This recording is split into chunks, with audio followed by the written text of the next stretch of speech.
नमस्कार। आज हम बात करेंगे बिहार की सियासत की, जहां चुनाव के बाद चेहरे बदल जाते हैं, पर सवाल वही रहता है, कौन करेगा बिहार की सच्ची राजनीति। वो जो विचारधारा पर टिका है, या वो जो सब मोल भाव में लगे रहते हैं, मोल भाव में माहिर है।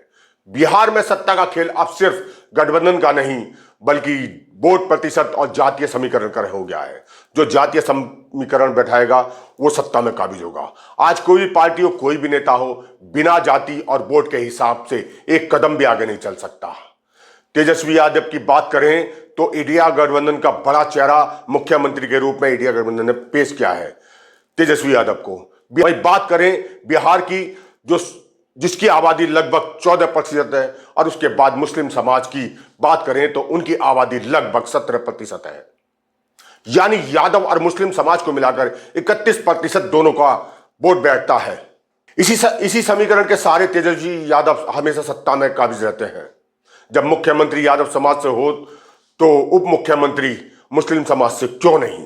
अब बात करते हैं बिहार के एक और नेता पर, मुकेश सहनी की। वीआईपी पार्टी के मुखिया, जो खुद को सन ऑफ मल्ला कहते हैं, और 2020 में भाजपा के साथ चुनाव लड़ा तो 1.52% वोट मिला, जबकि 2024 में यह बढ़कर करीब 2.7% हुआ। यह बढ़त उनकी अपनी नहीं, ये गठबंधन की थी। उनकी गठबंधन के साथ अब सौदेबाजी करने, जिसमें उप मुख्यमंत्री के रूप में इन्हें प्रस्तुत किया जा रहा है।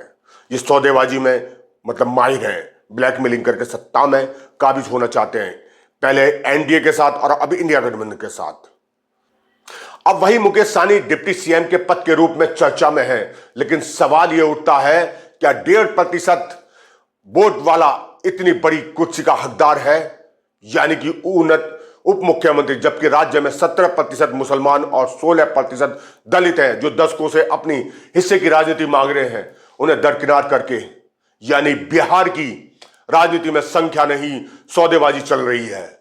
जिसकी आबादी कम और उसके पास कुर्सी है, और जिसकी संख्या आबादी बड़ी है वोटरों की, उसके पास सिर्फ समर्थन।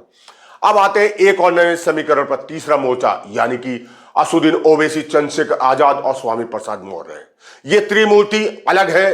त्रिमूर्ति की बात करें तो इनको जोड़ते हैं तो तीनों हास्य पर है, लेकिन समाज की बात करें तो ओवैसी मुसलमान के बड़े नेता हैं, जो सीमांचल और पूर्वांचल में बिहार में मजबूत पकड़ रखते हैं। वहीं चंद्रशेखर आजाद दलित समाज की एक नई उम्मीद है, और मौर्य समाज की बात करें तो पिछड़े वर्ग की नई आवाज है। अब सोचिए, अगर ये तीनों साथ आ जाते हैं तो क्या होगा बिहार में। बिहार की राजनीति का गणित बिल्कुल बदल जाएगा। बात करें दलित की तो लगभग 16%, पिछड़ा वर्ग यानी कि 27% और मुसलमान 70%, यानी कि तीनों मिलाकर 60% वोट बैठता है। अगर ये तीनों 60% एक दिशा में चले जाते हैं तो सत्ता का रास्ता पूरी तरीके से बदल जाएगा।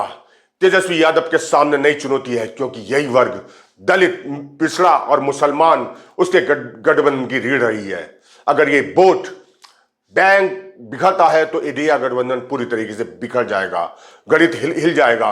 वहीं एनडीए अपनी पुरानी रणनीति में लगा है, छोटे छोटे दलों को साथ लेकर सामाजिक समीकरण को साधने की कोशिश कर रहा है।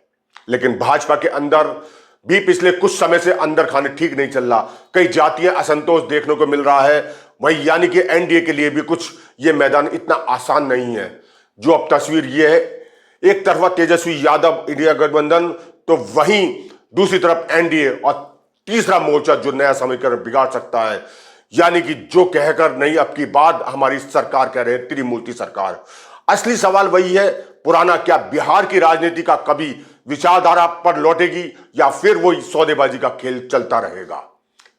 हर 5 साल बाद नए चेहरे आते हैं, नई उम्मीद आती है, लेकिन पार्टियां बनती हैं, लेकिन जनता के मुद्दे वहीं रहते हैं। रोजगार, शिक्षा, विकास, इन पर चर्चा कम होती है, गठबंधन पर बहस होती है। बिहार के लोग अब थक चुके हैं मोल भाव करने वाले नेताओं से। उन्हें उम्मीद नहीं है, उन्हें चाहिए ऐसे नेता जो वोट के लिए नहीं, विचारधारा के लिए राजनीति करे, जो सत्ता के लिए नहीं झुके, जनता के हक अधिकार के लिए आ गया है। बिहार की सियासत अब नए मोड़ पर है, जहां आंकड़े बहुत कुछ कहते हैं, पर असली परीक्षा तो ईमानदारी और सोच की है।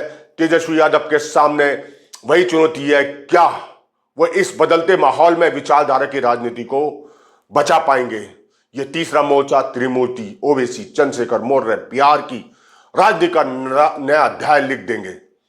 सत्ता का सौदा या बिहार का बदलाव, आखिर क्या होने वाला है? बने रहिए हमारे साथ। नमस्कार।